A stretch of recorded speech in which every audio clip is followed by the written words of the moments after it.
안녕하십니까? 저는 Jeff Gorcester입니다. 교수 Hanze 대학교. So I am a professor of sustainable fuels and gases at Hanze University of Applied Sciences, where we have a multidisciplinary faculty focused on the energy transition with 11 faculty members, and I'd like to introduce those faculty members to you. We provide education in the form of the European Masters in Renewable Energy and the Energy for Society Masters. And so in addition to the main engineering disciplines at the core of energy transition technology, we also have legal and social faculty members who can provide a total overview of the disciplines required to achieve transition. So I'd like to give you a little bit of a feeling for how we operate and explain some of our projects and why we're interested in being here to speak with you today. So Hanze University was established in 1798. It's a mid-sized to large university in the north of the Netherlands with between 30,000 and 35,000 students. And we have a strong point in energy, as I mentioned, and now 11 professorships with 3 new faculty members appointed last year. And we're continuing to grow. We have 5 main focus areas. Sustainable mobility, which is my main focus, and I believe there's a lot of interest in Korea as well on this topic. Alternative gases and hybrid fuels. Well, this is an enabler to sustainable mobility, of course. We look at local and regional sustainable energy strategies. So we have a project, for example, called Making City, where we try to transition municipal vehicles to electric and hydrogen power, similar to the city of Ansan that we had the pleasure of visiting yesterday. And we have a faculty on system integration, which looks at bringing together all of the ingredients to bring renewable electricity to conversion to hydrogen storage, and dispersion of hydrogen to the customer. So looking really at the entire end-to-end value chain for renewable energy and renewable fuels. And finally, we have a topic on sustainable industry. This is our 11-member faculty. So we have faculty focused on sustainable behavior and sustainable communications. And it's really interesting in today's world to have these colleagues in the faculty because I can go to them and find out really what are the key insights into how information flows through the public and forms public perception around the energy transition, and what are the challenges and how can we effectively communicate with the public to improve the receptivity to things like hydrogen vehicles. We have faculty focused on wind energy with the background of aerospace engineering. We have system integration with Maarten van der Laan, which has a background in electrical engineering and power transmission. Jan-Jaap Auwe is my fellow colleague in sustainable fuels. He's a mechanical engineer. I'm a physical chemist and chemical engineer.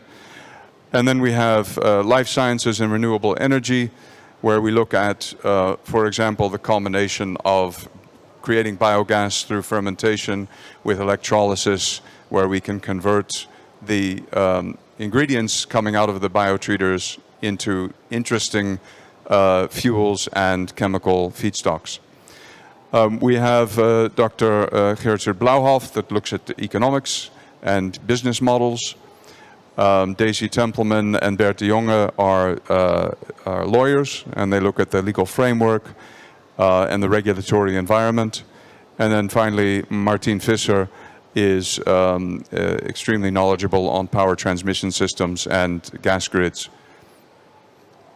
Now, the way that we like to work, the way that we prefer to work, is to work together as a multidisciplined faculty. It's rare that all 11 of us can work together on the same project, but that is ultimately our ambition. But we normally get 3 to 4 of our faculty members together, spanning multiple disciplines, to work on a particular topic. But we do that together with other academic partners and business partners. So we work with other Dutch universities, Technical University Delft, Eindhoven, the Rijksuniversiteit Groningen, and we form cooperations with those other universities. In the Dutch and European funding system for this type of research, it's also necessary that we reach out to businesses and form partnerships with industry. The Dutch and European funding providers see that as as evidence that what we're doing is going to be meaningful, is going to have ultimately impact to society and impact for businesses, and become hopefully commercially viable outcomes. We have a campus at in Groningen, which we share with the University of Groningen. And on that campus we have a large hydrogen facility. This is a very early picture when the facility was realized about 9 years ago. Since then, there are many more buildings and facilities that have been placed in the neighborhood of this facility, because we can generate our own hydrogen from wind energy and solar energy. We have electrolyzers on site. We are now installing 500 kilowatt alkaline electrolysis plus 500 kilowatt PEM electrolysis. So we can work at a meaningful scale for the energy transition. And we are also now working on fuel cells, because we try to realize new technology for mobility. And we're looking at zero-emission shipping applications where we can decarbonize short sea shipping in the North Sea coast, which is an environmentally sensitive area. So as I mentioned, we work together with different parties in the value chain for innovation. And that is really why I'm here today. That is to look for interesting academic and business partnerships, also with Korean universities and Korean businesses, because we see that South Korea is also moving very quickly in this space, and I think we can achieve meaningful outcomes together that can be beneficial to both Korea and the Netherlands.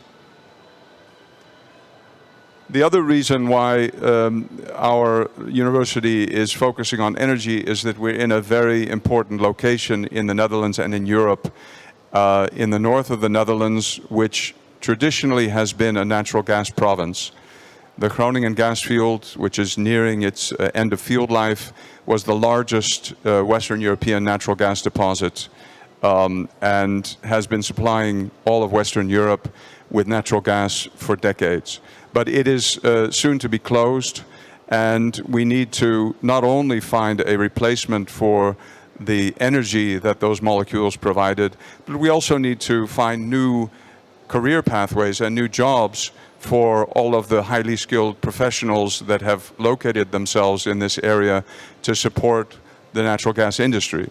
They need to now retrain, and that's why being in an academic environment like the university at Hanze is a very dynamic place where we play an important role in supporting the diversification of the economy in the north.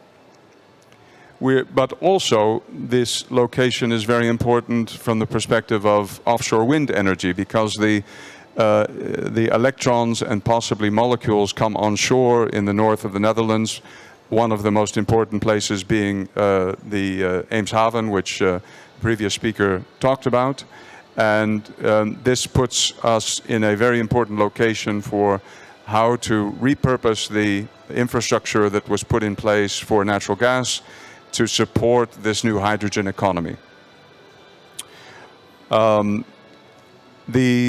islands that you see along the northern coast, the Waddeneilanden, are UNESCO World Heritage Sites. And the entire coast of the Netherlands is what's called Nature 2000 area, which is where the European Union has agreed targets for emissions reductions to protect these sensitive ecosystems. And that's why we look, for example, now at zero-emission shipping to try and decarbonize all of the maritime traffic through this area, particularly supporting the offshore wind parks. And this is a topic that we work together with other universities in the Netherlands, but we're open to potentially partnering with Korean parties as well. We also have a need to reduce the environmental impact of our agriculture and aquaculture. And that is another topic that we work on. We look at conversion of waste products like wastewater into renewable fuels like hydrogen and renewable feedstocks for circular chemistry by using electrolysis and fermentation in unique, new, innovative concepts. And we're also open to collaborating with Korean partners on these topics. And I had some very interesting discussions this morning already with several Korean parties on that. And finally, on Making City, Groningen has committed to become a leading city in decarbonizing and becoming a model city for the European Union in terms of transitioning its municipal infrastructure to zero or low emission mobility. So that's another area where I think there's scope for collaboration with similar initiatives that are being taken here in the Seoul area. So I'd like to conclude the presentation there. Thank you very much for listening. 감사합니다.